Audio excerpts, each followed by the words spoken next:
bless you. Oh, you better fucking believe it. It's goddamn cold. Here's your latte, soy milk, 1 teaspoon sugar, and the macaroons. Rachel, look around. Come on. Do you see any people? Do you know why there's not even one alkie in the park? Because it's 19 degrees. This place is perfect only for penguins. To meet out here is just, it's loony. Instead of freezing to death, let's go to Starbucks. I promise you, no one will hear you. Besides, no one but me cares. Please, Janice, humor me. I promise this won't take long. Okay, from your lips to my infected sinuses. I know, really. As I told you on the phone, this is a huge, huge favor. Gargantuan. You're a hero for even showing up out here on a day like today. If I had one, I would give you a medal. Oh, come on. So I'll do my best. But your first reaction, I know, maybe I'm guessing from experience. Sorry, okay.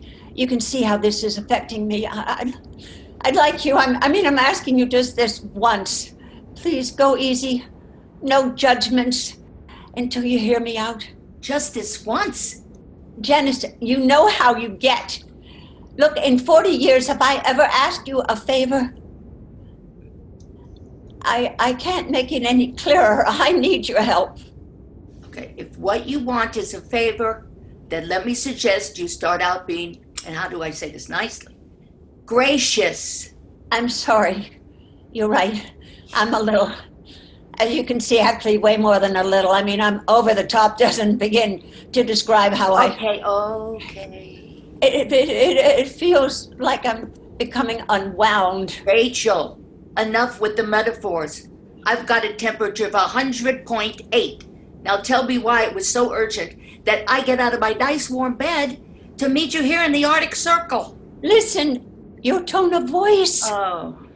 You asked me to be gracious. Well, what I need is kindness. If I'm going to be able to say this to you, think about it.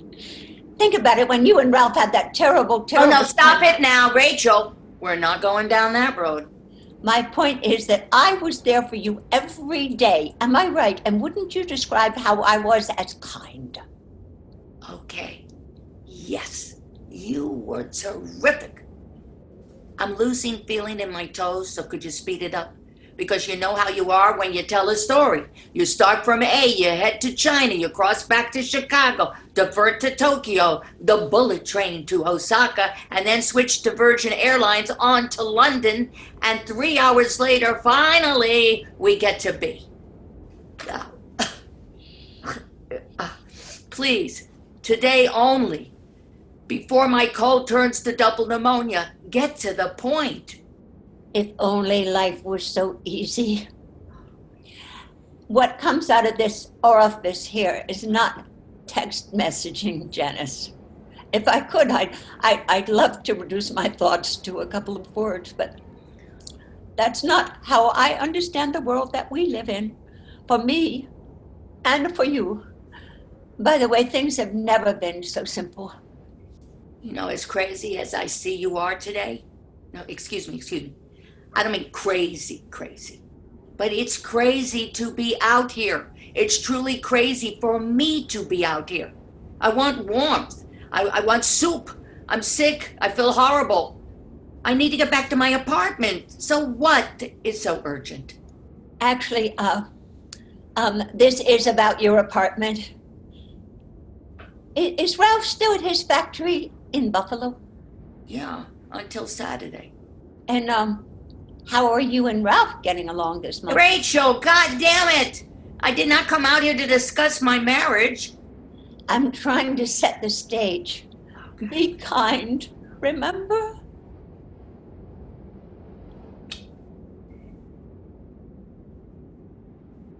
Yes, okay, I got it, I get it. Kindness. Ralph and I are stable, peaceful, it's still good. So now what's with my apartment? Well, a simple yes or no question. Here it comes, straight out. No trip to Kathmandu and back. I mean, exactly to the point. I have to borrow your apartment tomorrow afternoon. What? From 2 to 6. No questions asked. I'm sorry. Well, it's a pretty straightforward request. And? I'm thinking. Oh, come on. After 40 years of being my best friend, suddenly you have to think? Oh, now you're insinuating that I never think? The point is, if the situation were reversed, I wouldn't think twice. I would do anything for you, whatever, wherever, however. Oh, bull poop. For just giving your request a little thought, suddenly I'm not a good friend. Friendship shouldn't require scrutiny. To quote Nancy Reagan, just say yes. Oh, actually, that gas bag of a quote was just say no. Now, I take it you want to be alone in my apartment? I'm asking for the use of your apartment without anyone else on the premises. Mm-hmm. You require the entire apartment? That's correct. Mm-hmm. Does this plan of yours include the use of my bedroom? No judgments, remember?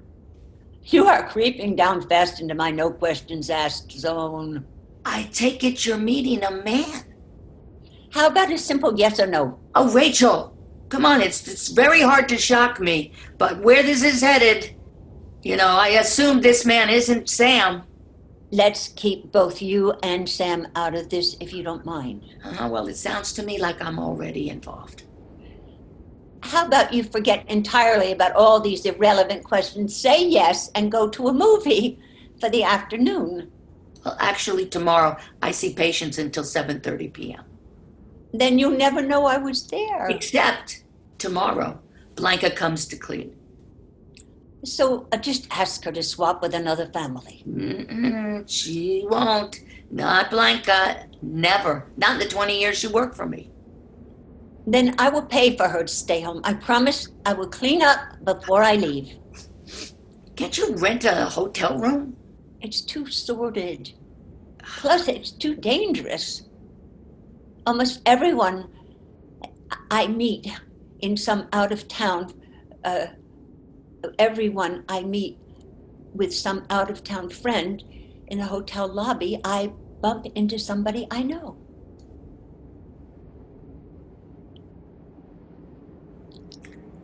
You're married to the best friend of my husband. And if I loan you my apartment and you meet up with some guy who's not Sam, the consequences. Ralph will never. I mean, if he found out I was lying, advocating betrayal, you cheating on Sam, I can already feel the pain and the rage. All because you require a 2 to 6 romp in my apartment. Whatever the hell you're thinking, leave me out of it. Which is why I don't want questions to do. No, nothing is to be free of responsibility. Darling Rachel, that argument didn't work at the Nuremberg trials, and it won't work here. Look, all I'm asking is for the use of your apartment for a couple of hours. You don't care what I think. I assume you would support me unequivocally. Well, except for Danielle Steele, there's no such thing as unequivocally. I thought you were my best friend. Why are you doing this? Why? Yes. Not what am I doing? Oh, I think I got the what part. No. You couldn't have the what part. Because I don't know the what part. Why do you want to use my apartment? I'm meeting an old friend. Then take him to your house and to your apartment, or a restaurant, or a bar. I mean, those are all places where old friends meet to talk. Janice, would you stop with the third degree, yes or no? Not until you tell me why you're doing this.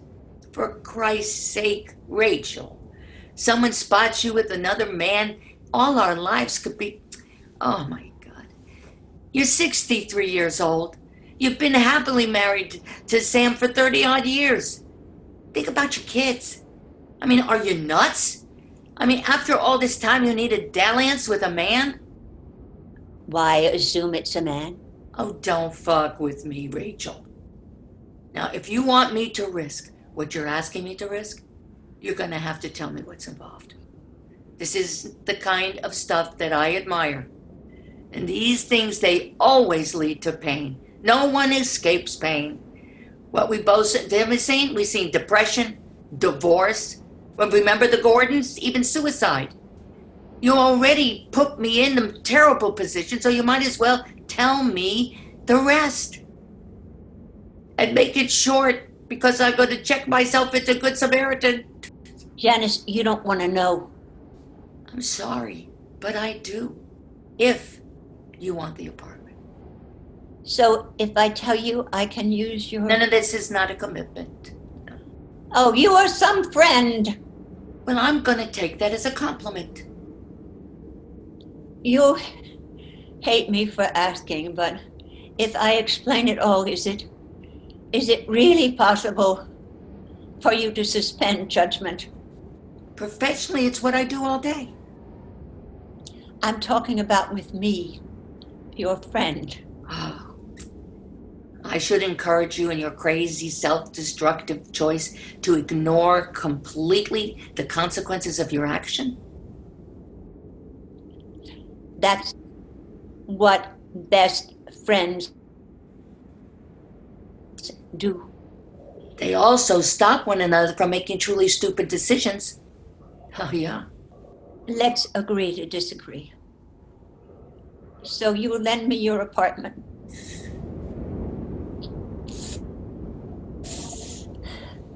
Rachel. This is absolutely nuts to be out here having a conversation. I'm begging you. Please. Say yes. I need to know why. You know this kind of torture was outlawed by the Geneva Convention. What I want is a straight answer. Now, conversations that go in circles, they just make me crazy. So give me lines, beginnings, clear routes, visible, predictable destinations. Janice. Janice, okay. Okay, but this is all really an existential question. I mean, it's about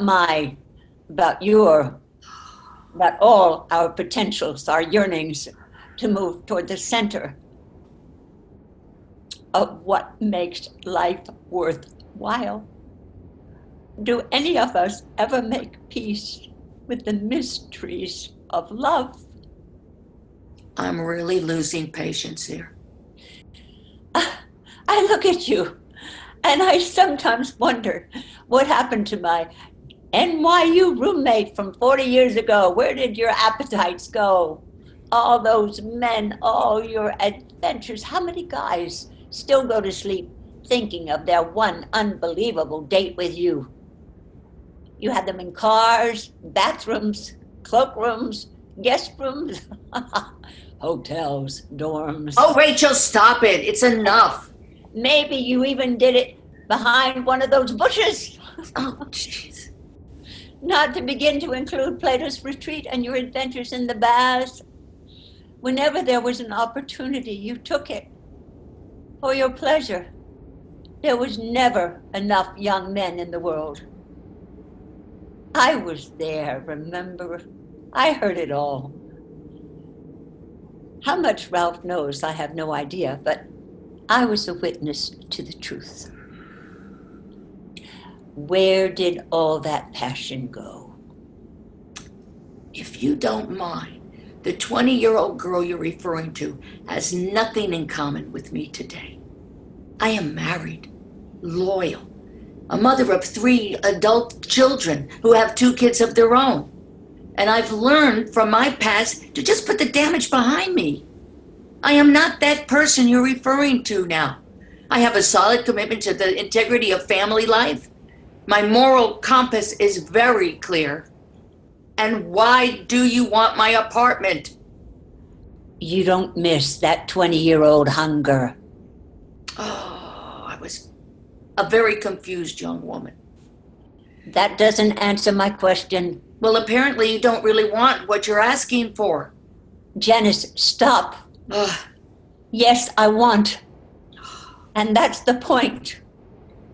What I want, I want. What I miss, I want. I need.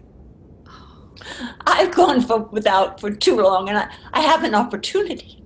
I mean, Sam, as good a man as he is, as much as I love him, his obsession with sports and the gambling and his supreme self-involvement, it's just not enough. Do you remember my boyfriend, Stephen? Oh my God. Who could forget Stephen? Well, he's the one you should have married. Talk about handsome, funny, and so talented. Did he eventually go to med school? Janice, I was 20 years old. Just like you with your sport fucking marriage wasn't in the cards for me. Can we please? That's really an ugly word. Why? You were the one who used to enjoy calling it sport fucking. Oh, the word, yes. Look, Ben liked the way I look. What can I say? I liked them looking at me. So, what happened is I took it to extreme for a while, okay? I admit it. But that has no bearing on my life now. And I prefer you not to keep bringing it up. It makes me very uncomfortable. And we were talking about Stephen. Now, didn't he end up somewhere in the Midwest? Yes, and I still talk to him. I have for years. When I had to make the mastectomy decision, he was the one there for me, helping me sift through all the issues. Without him, I don't know how I would have stayed. You never told me about Stephen. Well, I'm telling you now. Wow. You claim to be my closest friend, and you didn't trust me enough to tell me about Stephen? For the same reason, I don't want you to be involved in the situation over your apartment. Does Sam know you talked to Stephen?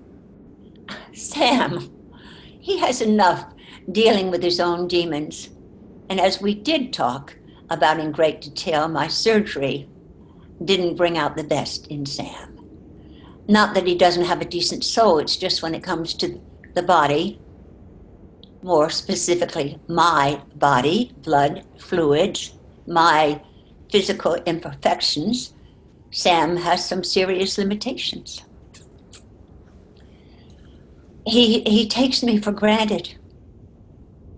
I used to wonder if it was him or was just the nature of marriage itself, but I tell him what I need and what I hope for between us, and he pretends to take me seriously, to be interested. But he's never really interested and never pursues what we discuss. And if I had to put it into one word, to Sam, I've become sort of a living appliance, a talking waffle iron. I'm sorry. And I haven't physically seen Stephen for 40 years. Stephen lives in Detroit, but tonight, on the red eye, he's coming to New York. But here's the bad part. Tomorrow morning, he's at Sloan Kettering for a second opinion. Oh, shit. Beyond shit. Prostate cancer, Gleason scale 7, may be metastatic. A classic doctor not going to doctors until it's too late. 2 weeks from now, he's scheduled to be at Johns Hopkins for surgery. And that's why tomorrow afternoon, I need to see him alone. Okay? So, is this so terrible? Explain to me how I'd be hurting you. Sam, my kids. Is what I'm asking really so destructive to American social stability that you have to judge me for this? I mean, what kind of a friend are you to torture me over one probably final afternoon? 4 hours with the man before he goes under the knife. You still love him? Of course. For 10 years, it's been a perfect relationship. Over the phone, a voice from the darkness. Stephen has kept me sane. He probably saved my life. So let me use your goddamn apartment for the afternoon, and maybe, just maybe for a couple of hours, he and I can remind each other what it feels like to be loved and desired, and yes, even kissed and touched. Maybe, just maybe, he'll allow me to distract him just a bit before his nightmare in Baltimore.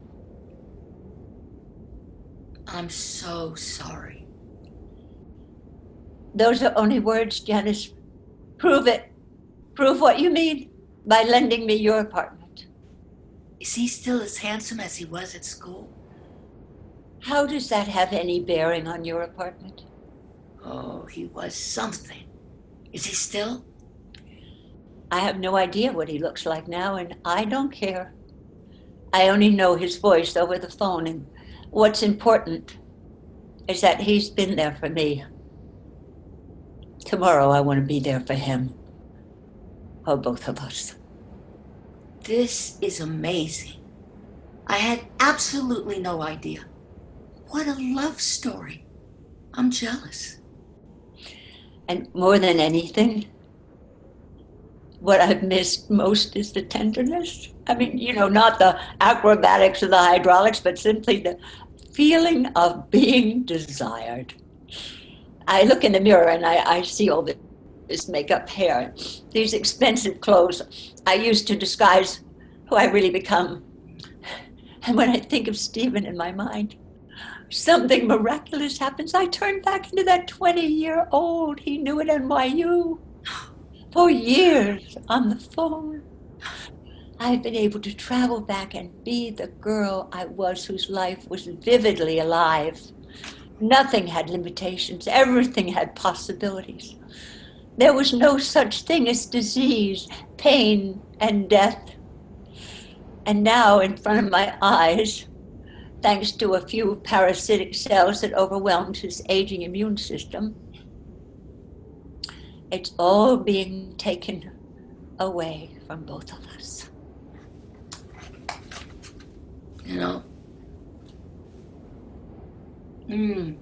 I always imagined that the real reason the geniuses invented chocolate, this is it. Screw you. No, I'm serious. For a few seconds, as it dissolves in my mouth, it helps me forget. Well, as we both can see, there's way too much I already tried to forget. But if I was going through what you're going through, I'd need a boxcar full of these to calm me down. So your apartment, it's okay if I borrow it? Not at all.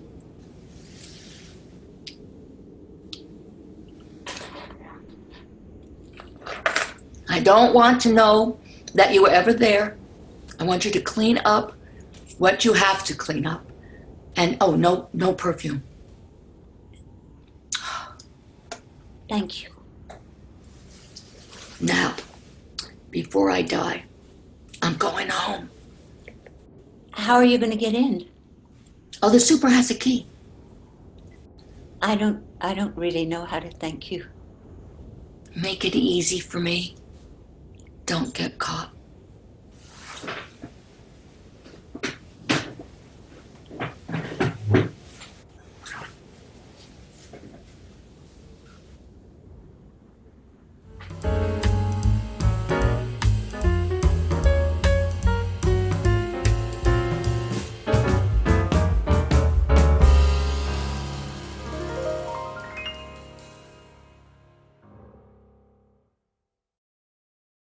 Thank you, everyone.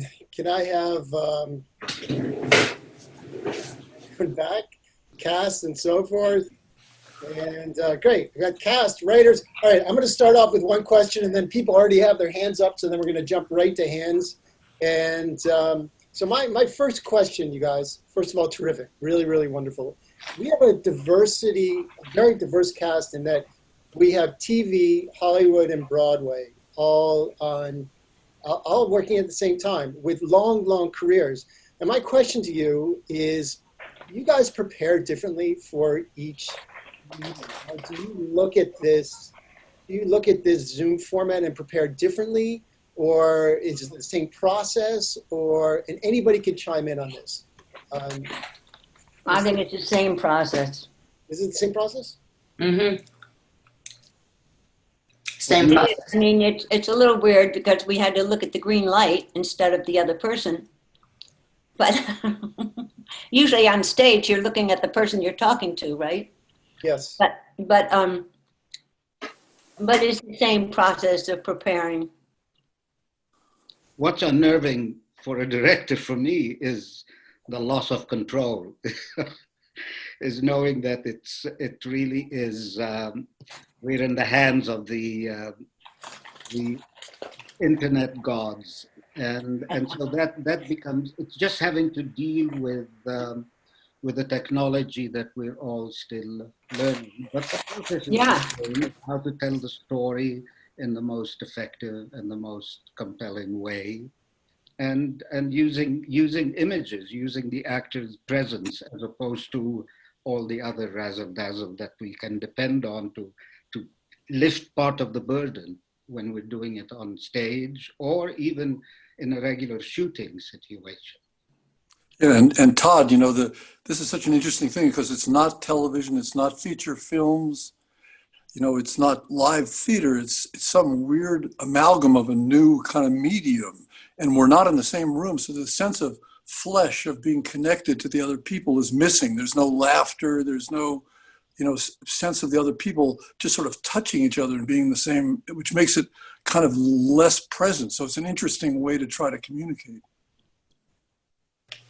I call it a mixture of certainly live TV and radio and film and theater all smushed into one animal that we're calling Zoom, but it's much bigger than Zoom.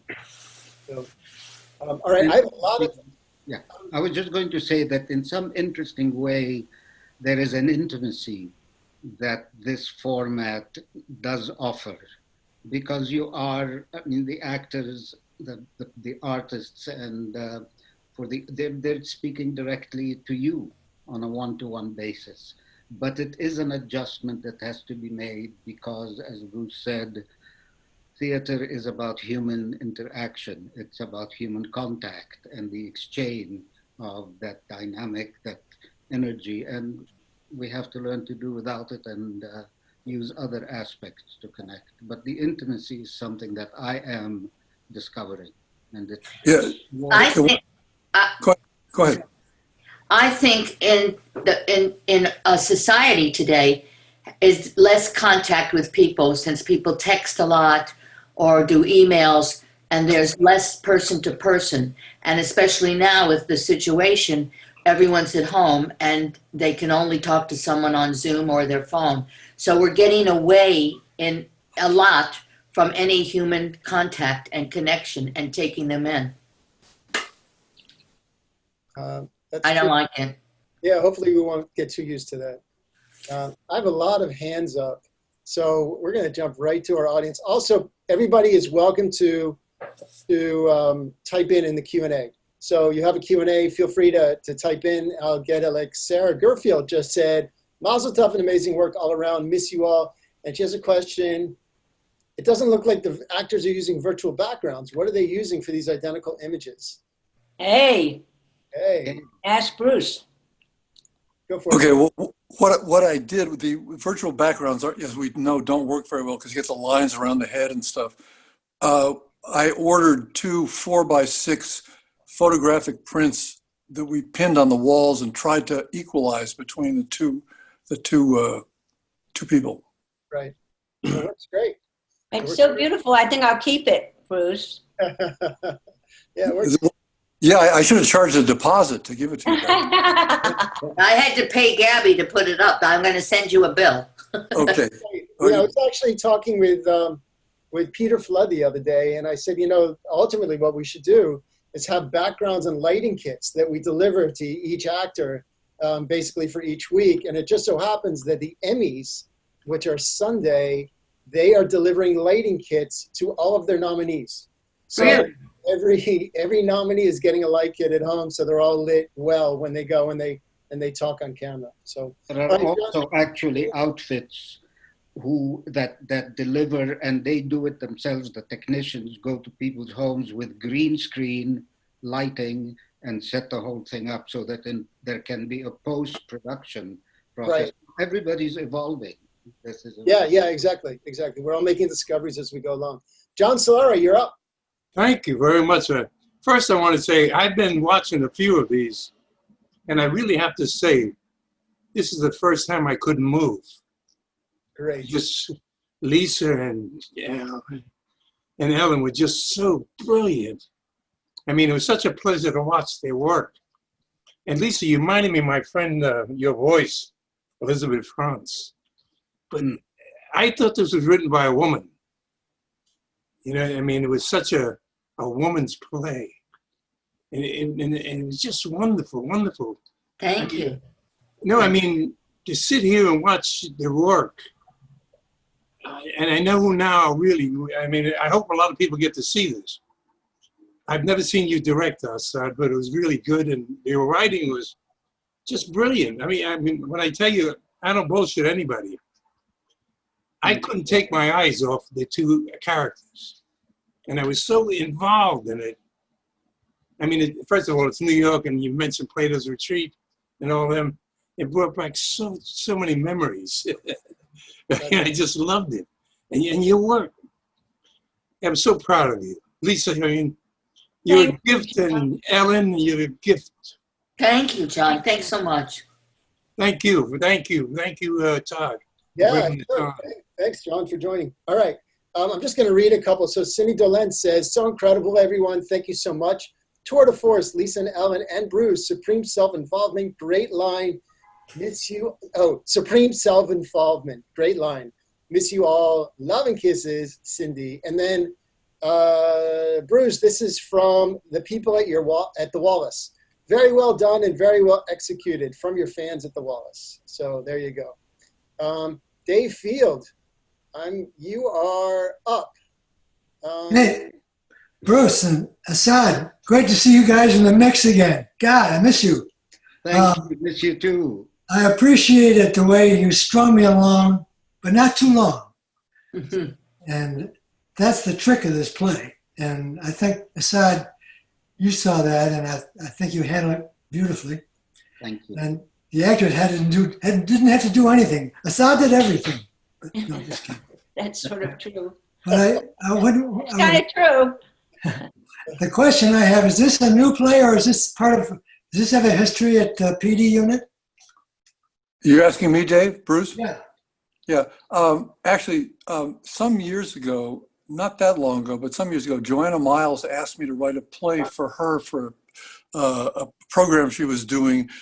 Then she wanted 10-minute plays, and the idea that I had evolved into this, which was longer. The only time we ever really did this was in my living room. Lisa and Ellen did it with Asaad wasn't there. We did it without a director, with just a bunch of friends. Mark Rydell was there and a few other people.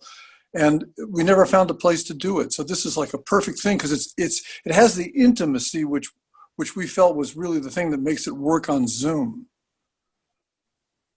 Okay. So that's the brief history of it. Okay. Well, I appreciate it. You can almost see the actor's breaths as it performed. So those backdrops really helped. Thank you again, and it's great to see you again. Thanks, Dave. Thanks, Dave. All right, Sandra. Actually, it's Alan who wants to speak. Oh, sure. But I loved it. I'll just put my 2 cents in first. I loved the whole concept. I think that the play was terrific. Both actresses were superb. Really, really, neither of us could take our eyes off of you. I loved the presentation. And Asaad,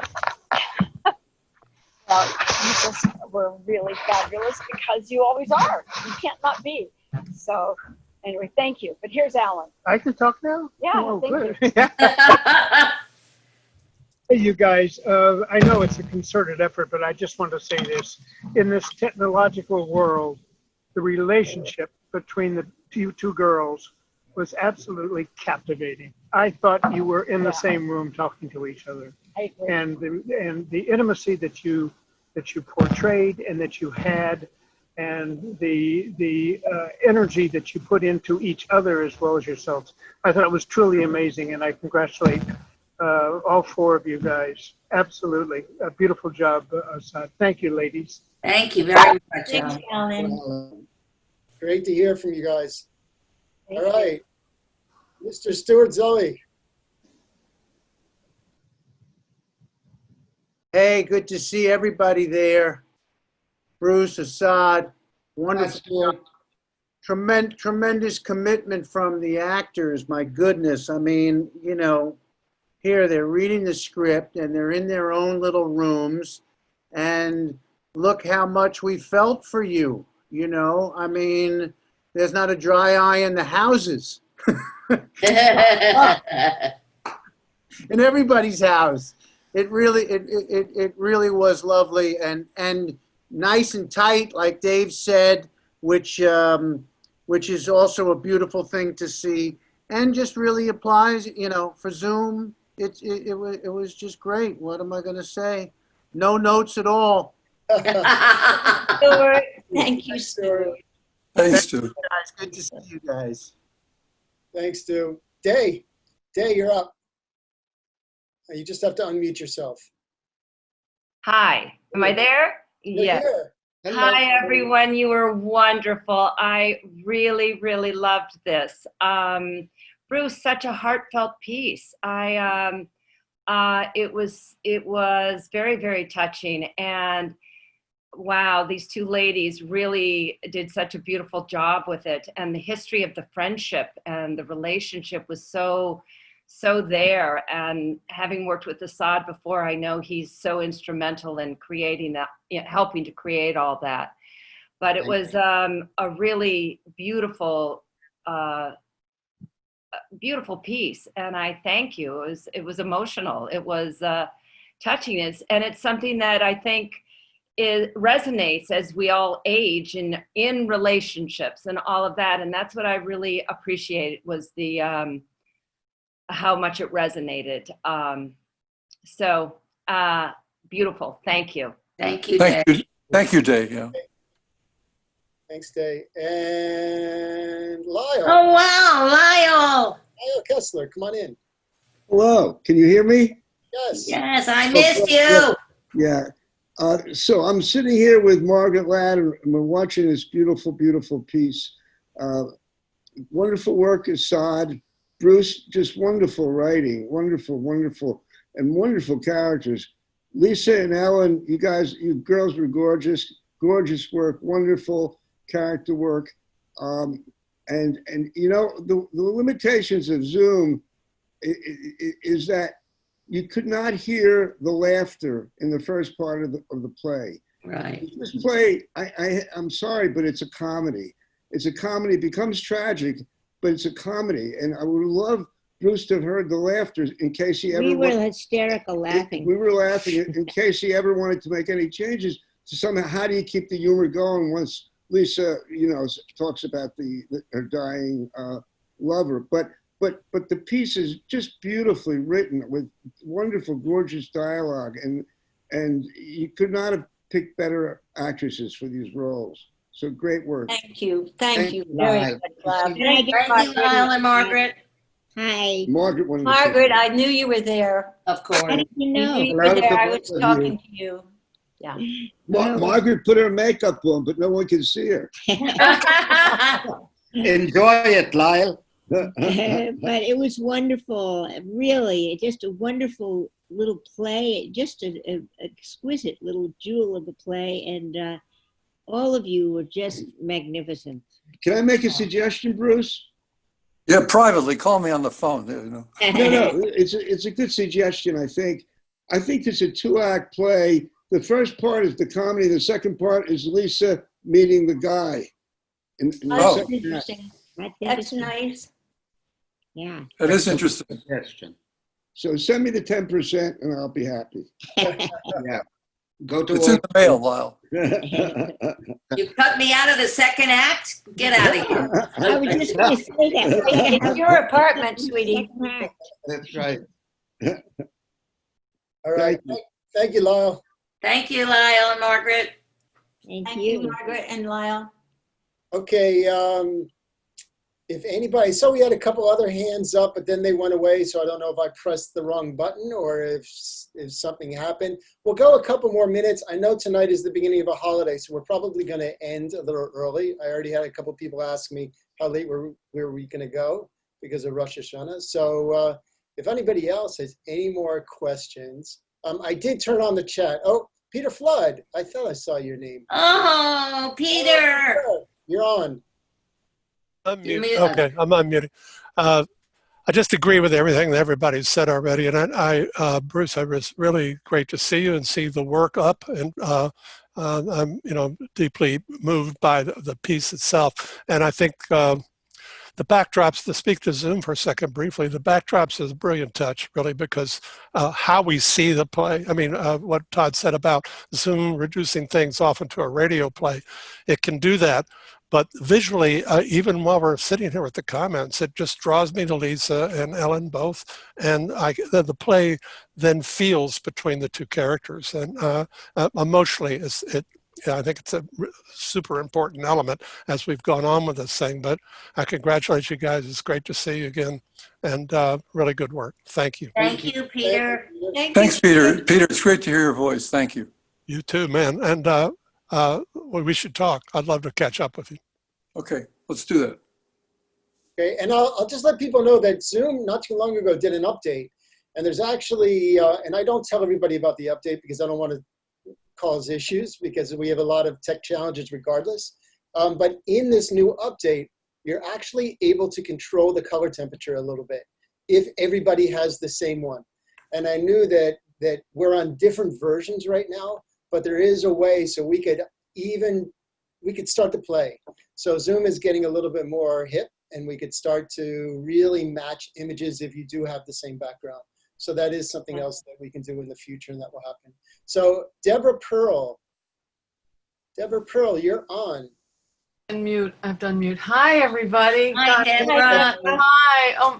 And I feel it's so weird that I know that I can't be seen. It's weird. Anyway, this is just so moving, Bruce. And I just want to say that I felt that you so captured women, a woman's experience. And I love the notion that a man and a woman are, that we are one humankind at this time when everything is so fractured. So I was so delighted to hear what this play is about, the yearning for love, the need to connect, the vulnerability of our lives, the tenuousness of our lives, because we're all sort of on the cusp of that right now. And I'm very moved by it. And I'm also very moved by seeing all of you. I've missed you so. Thank you. Yeah, Deborah, thank you very much. Also, the fact that we can't see you, you could make a joke and say you've never looked better, but you've actually never looked worse either. So. Well, I could be wearing nothing. I could look really. That makes it much more interesting. That's exactly. All right. And thank you, Deborah. Yes, thank you. Thank you. Great to hear from you. Okay, so I am, it's about 9 minutes of, so I'm going to wrap it up so we can run off and do our Friday night stuff. I want to thank Asaad and Bruce and Lisa and Ellen for all your hard work. Just so everybody knows, this is weeks. It's not, hey, let's meet on Thursday and put it together and we'll go up on Friday. Everybody gets it. They work on it. There's some, I don't know how much dramaturgy you've done, but there's always massaging. There's work with, obviously everybody's putting a lot of time into this, from actors to directors and writers. So I want to thank you guys for working so hard and being you and being so wonderful. Thank you very much, Todd. Thank you for your. Thank you, Todd. Couldn't do it without Todd. You're just Happy terrific. New Year to everybody. So Yeah, happy weekend. yeah, thank you. Happy weekend. I'm going to send you guys a quick email link so we could just do like a quick wrap up and a toast to each other. So Yeah, check it out. but Todd, I just want to say, both the actors and Asaad, the process of making this work was so exquisite and delicate and inspiring. It's just an enormous pleasure to have done this, and I want to thank you for allowing us to have this experience again at this time. Thank you. Thank you. All about. That's what it's all about. So Thank you, Todd. Thank you, Asaad. Thank you, Bruce. Thank you, Lisa. I think we're coming. We're going to meet in a We minute. are. I'm going to send you a quick email, but let me just announce next week. So next week we have a play called Fractals, and it's by Carolyn Boris Krimsky out of New York, with two actors in New York, Annette Fox and John Avner. So that is next week. And I want to say to everybody, Shana Tova, happy 5781. Please stay healthy. It's been a tough year, and be nice to each other. Find your happiness, and we'll see you soon.